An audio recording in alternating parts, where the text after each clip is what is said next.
à toi. Salut, c'est Juliette et Thomas de la Fondation Zoé. Aujourd'hui, on est à Genève et on va voir une coopérative d'énergie citoyenne.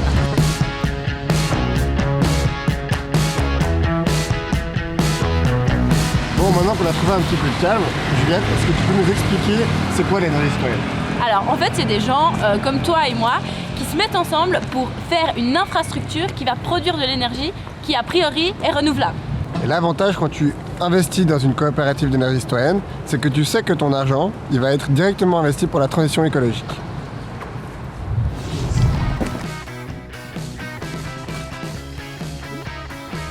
Bon, on a Enerco là. Tu m'as dit que c'était une coopérative d'énergie citoyenne qui produisait de l'électricité photovoltaïque. Tu peux m'en dire un peu plus peut-être? Bah, on monte et je t'explique. Ouais. Alors concrètement, toi tu peux acheter une part sociale dans la coopérative et cet argent tu peux le récupérer plus tard si tu as envie. Et puis avec ta part sociale, on va construire des panneaux solaires par exemple qui vont produire de l'électricité pour l'immeuble dans lequel on est.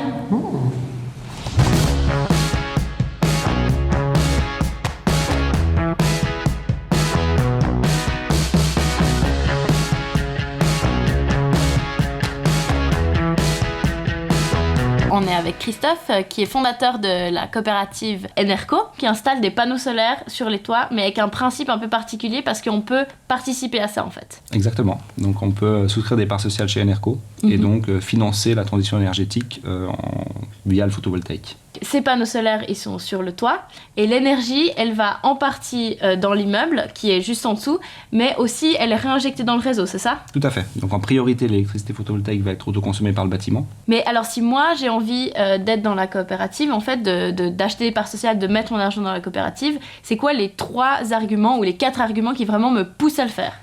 Alors c'est participer à la transition énergétique. Une part sociale chez Enerco permet d'avoir une voix en assemblée générale, donc de participer aux décisions, c'est ultra démocratique. Je dirais que la cerise sur le gâteau, après avoir participé à la transition énergétique, c'est d'avoir aussi une certaine cohérence économique. Donc c'est pas de l'argent qui est perdu, c'est de l'argent qui est là, qu'on peut récupérer à la fin et qui a rapporté un certain intérêt. En fait, il y a vraiment un intérêt écologique, économique et démocratique parce qu'on peut participer. Et sociétal, effectivement.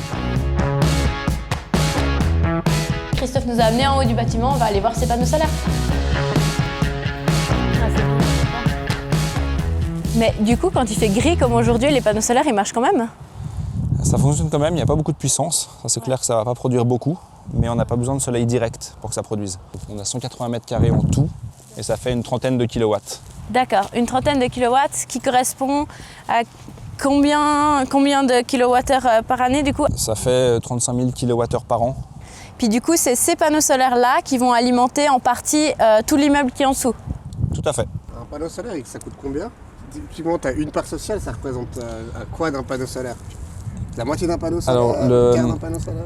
Les panneaux font 300 watts, un petit peu moins, disons 250 watts, et on est à 2 francs du watt. Donc en fait, une part sociale égale un panneau. Si c'était un panneau solaire, là, j'aimerais bien avoir un peu de soleil, là, il est froid.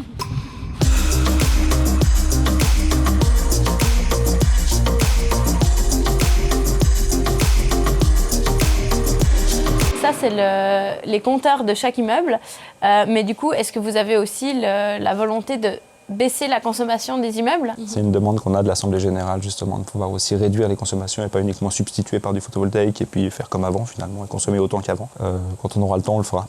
Okay. Et ça sera un point intéressant, justement, de lier justement la substitution avec la sobriété et l'efficacité. Quelle est la proportion d'énergie qui est produite sur le toit qui alimente l'immeuble et quelle est la part de la consommation de l'immeuble qui est alimentée par l'énergie qui est produite sur le toit? On autoconsomme 3/4 de la production et on injecte uniquement en excédent 25%, donc 1/4 au service industriel. Et cette autoconsommation, donc les 3/4 de notre production photovoltaïque, représentent 1/4 de la consommation totale du bâtiment. On s'est rendu compte que les activités permettaient en fait d'atteindre des seuils d'autoconsommation, des taux d'autoconsommation qui permettent la rentabilité.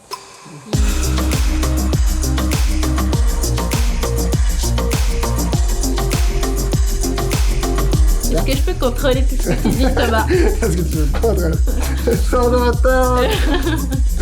Non, jamais. Non, jamais. Fin de la visite chez Enerco. Thomas, qu'est-ce que t'en as pensé? Plein de choses, c'était assez incroyable. Première chose, c'est qu'on produit de l'électricité photovoltaïque sur le toit, consommée directement dans le bâtiment. c'est intéressant ça. Incroyable. Deuxième point, on peut investir son argent directement dans les panneaux solaires plutôt qu'à la banque. Une chose fondamentale aussi, c'est que l'électricité qui est réinvestie dans le réseau, ça sera de l'électricité consommée par d'autres habitants de Genève par exemple, ou de Suisse. Et en fait, cette énergie-là qui a été produite ici, avec du photovoltaïque, c'est de l'énergie qui n'a pas été produite avec du charbon d'Allemagne ou avec du nucléaire. Et ça, je pense que c'est très important aussi. C'est hyper bien. C'était Juliette et Thomas de la Fondation Zoën. Retrouvez-nous sur les réseaux sociaux, Instagram, Facebook et sur la chaîne YouTube. À la semaine prochaine. Bye bye. Ciao.